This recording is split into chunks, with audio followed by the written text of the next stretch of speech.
big that it scared you. I'm not talking about a promise of a New Year's resolution. I'm talking about a decision that forced you to grow, to be exposed. Last year, I made that type of decision. I said, hey, I'm tired of making excuses. It's time for me to grow. It's time for me to be a leader. So, with that decision, I made a promise to God. I said, hey, I'm willing to die for my success. I'm willing to die for it. So, a year ago, I said, I'm going to get in the gym. I'm going to lose weight. I said, I'm going to become a better speaker. I joined Toastmasters. And I said I wanted to start a business that would allow me to work anywhere from the planet through my phone. And here we are, a year later. I've dropped 85 pounds and counting.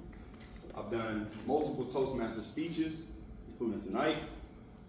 And I've started that online business. Granted, it's not making money. I'm not working from anywhere on the planet, but we're working on it. But more importantly, it defined myself as becoming super duper disciplined. And with that discipline, a few months ago, I took a nap on my day off. I woke up to check my watch and I seen that I had 5,000 steps. Now, for the last year, I've been religious about doing 10,000 steps. So I'm like, you know what? I'm disciplined. Let me get up, let me go to the park, get dressed, and do my other 5,000 steps. Now tonight, I'm dressed in that same outfit that I went to the park with.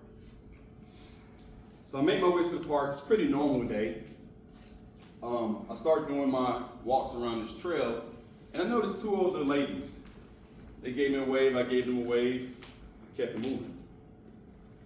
As I'm doing my laps, in particular about this park, it has a pond in the middle with a fountain. So as you go around it, you get the vibes. Also, at this pond, there's a dock that overextends into the pond. Pretty nice size, but you have to walk past it every time you do a lap. So the way that the dock is positioned, if I'm at 12 o'clock on the clock, it's at 6 o'clock. So as I'm walking, I make my way to the 12 o'clock position, and I look back at the dock, there's 3 kids that just arrived. 1 older, 2 younger. So I keep walking and think anything about it. And as I arrive to about the 9 o'clock position, where the 2 older women were, one hops up and points. Again, I'm focused, I'm getting my 5,000 steps. But as they point, I'll snap my neck around and look, one of the kids had fell into the water.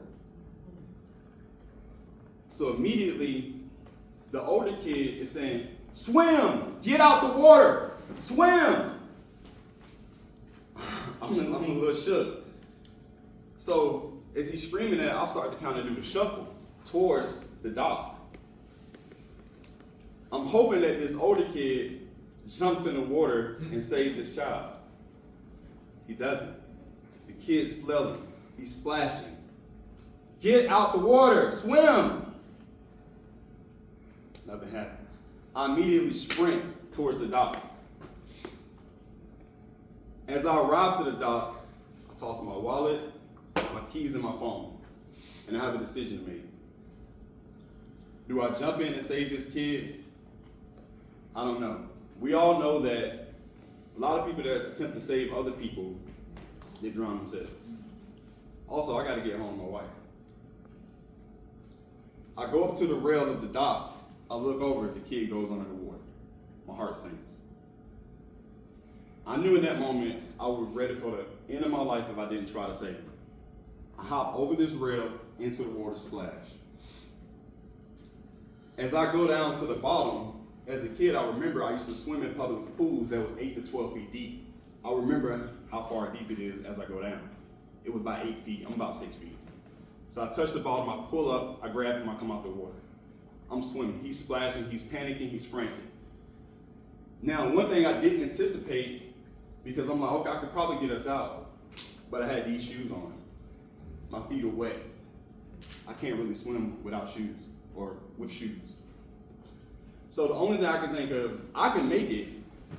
I don't know if I can get both of us out of it. But I know how to float. So I flip the little boy on his back, and I tell him, if you float, you'll make it out. So I turn him on his back, I push off, I swim towards the dock where the post is that holds up the dock. I get to the dock, he's floating, but he's in and out of water, bobbing. I said, hey, stop moving your arms and just flip your feet. He becomes stable. He's listening to me as I coach him. I look around quickly, see how can I get him out? I see a piece of bamboo sticking out of the water. I swim over to it. As I swim over to it, I'm on the embankment. I can stand. I grab the bamboo. I'm praying it's long enough to reach it. I extend it. I extend it. I extend it. It's just enough. I tell them, hey, the stick is on the way. I'm going to tap the side of your head. I want you to grab the stick, and I'm going to pull you out. It gets there. I tap him on the side of his head. He grabs the stick. I pull him out. As I pull him out, he's spitting up water. He's coughing. But I see it in his eyes. He didn't think he was going to make it. But I grab him like he's my own child and embrace him. And I pull him up to the top of the dock. I end up calling his mom, and the paramedic said, come, he's good. Now, I've told this story only to a few people. I'm not trying to promote it. But tonight, you guys get to share it with you as well. Many people said I was at the right place at the right time. Personally, I don't believe in coincidences. Remember that promise that I made to God. I'm willing to die for my success. That little boy name is Eden. That day at the park, in the water, I truly believe God placed himself in Eden as my test.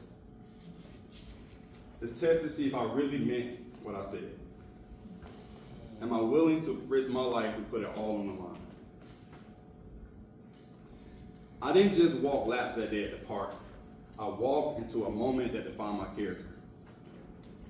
And I walked away from that park knowing this life will test you, the world will test you, but when God tests you, you better be ready to jump. Thank you.